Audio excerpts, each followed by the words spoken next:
I've been trashed and ridiculed and abused for 30 years. And I'm sitting here now, stronger than ever, talking to more people than ever. I hope I've shown that you don't have to run away and hide. You can speak your truth, and people will react to it as they will. But if you keep speaking your truth and keep speaking your truth, if what you say has validity, it will eventually be shown to be so. And at that point, people who ridiculed you and dismissed you suddenly start to make the connection between what you've been saying for 30 years and events in the world. And suddenly, instead of people laughing at you in the street and pointing at you and giggling, which I had years and years and years of, suddenly they want to stop you to talk about the information.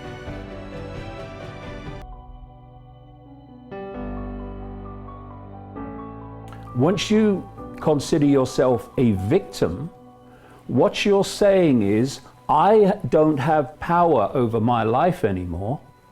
Something or someone else does. You are accepting that you are powerless and they are powerful in relation to you.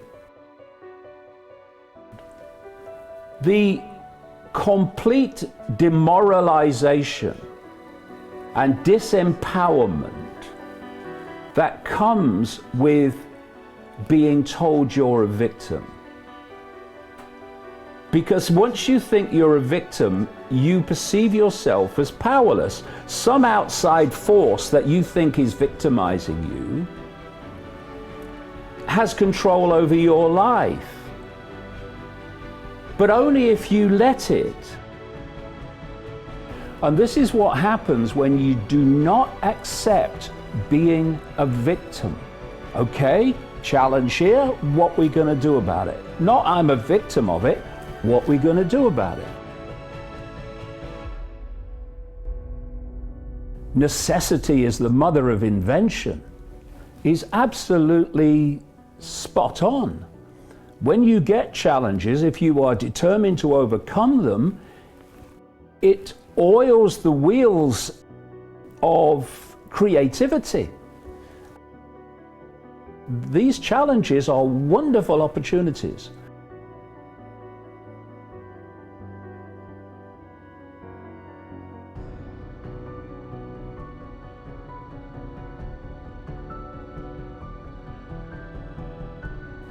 We are different points of attention within an infinite stream of consciousness. That's who we are.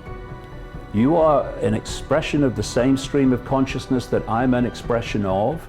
You are looking at life and reality from a slightly different angle, and others will be looking at life from a very different angle, but they are the same consciousness. And we are experiencing a almost infinitesimally small, short experience in what is called a human. So what is a human? A human is a way of processing information. The human body, the human brain, the human genetic system processes information in a certain way, and we call that human. And when we reach that point that we call death, the consciousness that's experiencing that and having these series of experiences we call human, then withdraws from the body, I call it biological computer, which processes information in a certain way. And that's why near-death experiences, in there now millions, describe that when they leave the body, when the body dies, reality is completely different to what it is as a human. Because what the body does is focus our attention in a band of frequency, and that band of frequency is absolutely tiny. And this is the body focus and the brain focusing our attention on this particular band of frequency. And in that period, which is ridiculously short, we have an experience by that information processing called being human. Now, imagine this.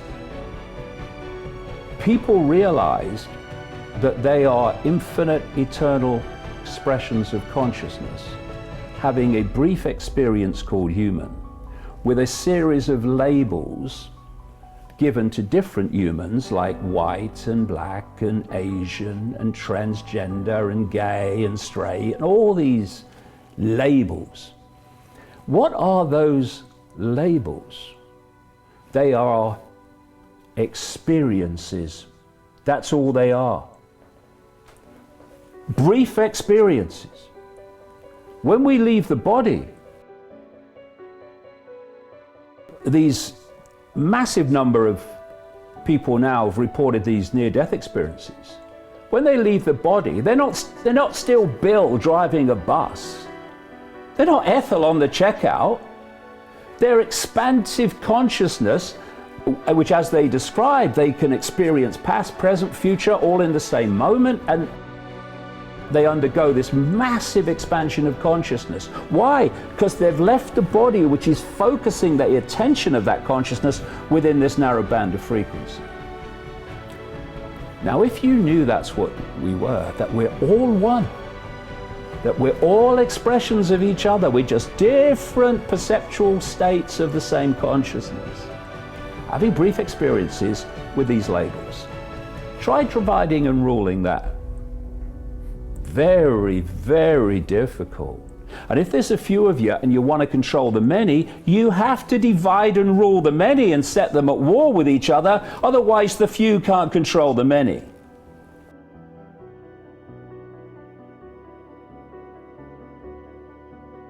And once you've got someone saying, I am black, I am white, I am transgender, I am gay, there's nothing wrong with saying those things, as long as we understand that they are not the I, they are the experience.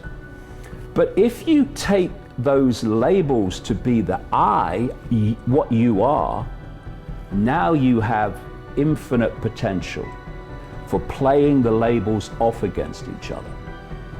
And what they've been doing systematically is manipulating people into smaller and smaller minutiae of self-identity. So now we have this long list of letters, LGBT, blah, blah, blah, blah, blah,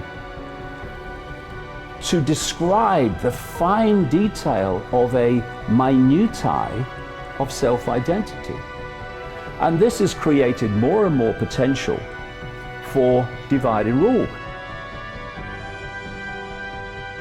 If I'm an expression of the same consciousness that you are, I want you to have the justice that I have. I want you to have the opportunities that I have. Therefore, I'm not going to look at you as a black person. I'm going to look at you as an expression of consciousness in a certain situation.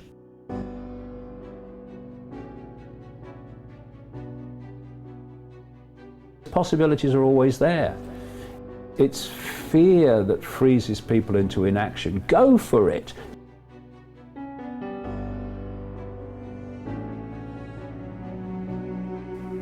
Boom, boom, boom. Keep going.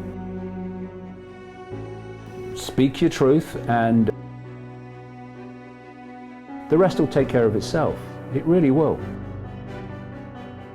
The one thing that is for sure is if you don't speak your truth, then the official narrative will go on being unchallenged and will go on in the direction we've been in.